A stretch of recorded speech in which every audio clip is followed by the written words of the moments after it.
শুরু করি না। বিসমিল্লাহির রহমানির রহিম। আমি আরিফুল ইসলাম, প্রভাষক, ফিনান্স, ব্যাংকিং, ইন্স্যুরেন্স। আপনাদের সাথে বিগত ক্লাসে বলেছিলাম যে কেন্দ্রীয় ব্যাংক কীভাবে ঋণ নিয়ন্ত্রণ করে। সেই ঋণ নিয়ন্ত্রণে যে দুইটা পদ্ধতি রয়েছে, একটা হলো সংখ্যাত্মক পদ্ধতি আর একটা হলো গুণগত বা নির্বাচনমূলক পদ্ধতি। সংখ্যাত্মক পদ্ধতিটাকে আবার তিনটা ভাগে ভাগ করা হয়েছে, একটা হলো ব্যাংক হার নীতি, একটা হলো খোলা বাজার নীতি, একটা হলো জমা হার পরিবর্তন নীতি।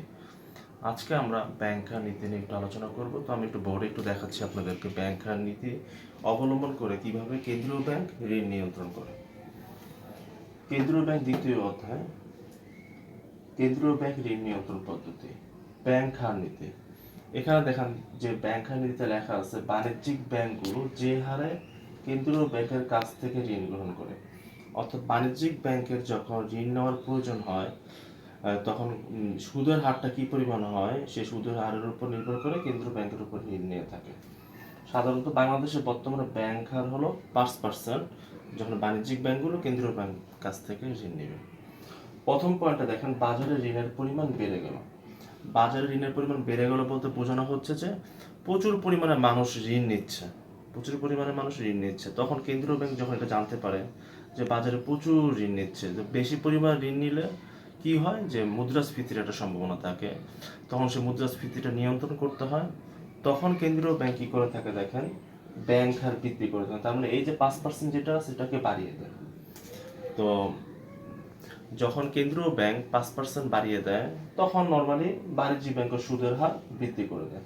কারণ বাণিজ্যিক ব্যাংকগুলো কেন্দ্রীয় ব্যাংকের কাছ থেকে ঋণ নেয়, ঋণ নেওয়ার কারণে সে ঋণ নিয়ে আবার সেটা বাণিজ্যিক ব্যাংক ঋণ দিয়ে থাকেন।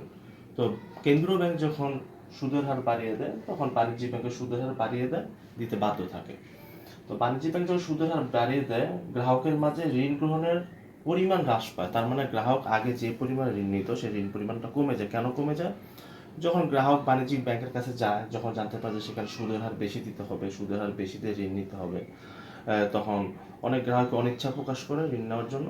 তখন দেখা যায় গ্রাহককে যে পরিমাণ ঋণ বাজারে আগে যেত সেই পরিমাণ আস্তে আস্তে কমে যাবে, মানুষ ঋণ নেওয়ার আগ্রহটা কমে যায়। তখন কি হয় দেখেন, বাজারে ঋণের পরিমাণ হ্রাস। তার মানে হলো মানুষ যখন ঋণ নিচ্ছে না, ঋণ কম নিচ্ছে, তখন হচ্ছে কি বাজারে ঋণের পরিমাণটা অটোমেটিকলি কমে যাচ্ছে।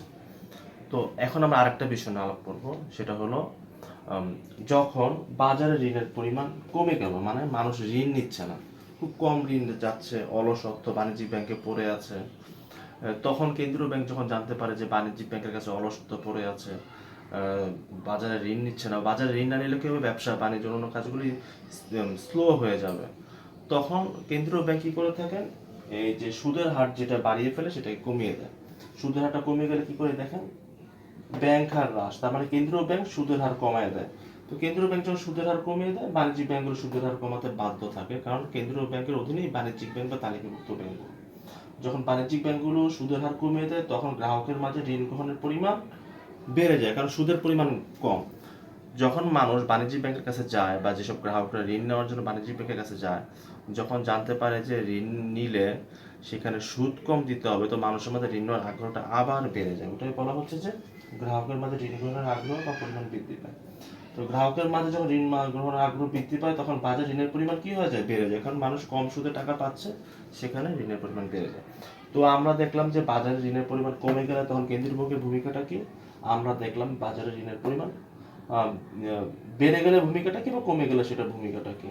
তো ব্যাংক হার নীতিটা মূলত এটাই, এটা বুঝলেই আমরা বুঝতে পারবো সুদের হার কেন্দ্রীয় ব্যাংক নিয়ন্ত্রণ করে কিভাবে বাজারে ব্যাংক হারটা যে নীতিটা অবলম্বন করে থাকে কেন্দ্রীয় ব্যাংক, সেটার ক্ষেত্রে কেন্দ্রীয় ব্যাংকের ভূমিকাটা কি এটা আমরা এখান থেকে জানতে পারলাম।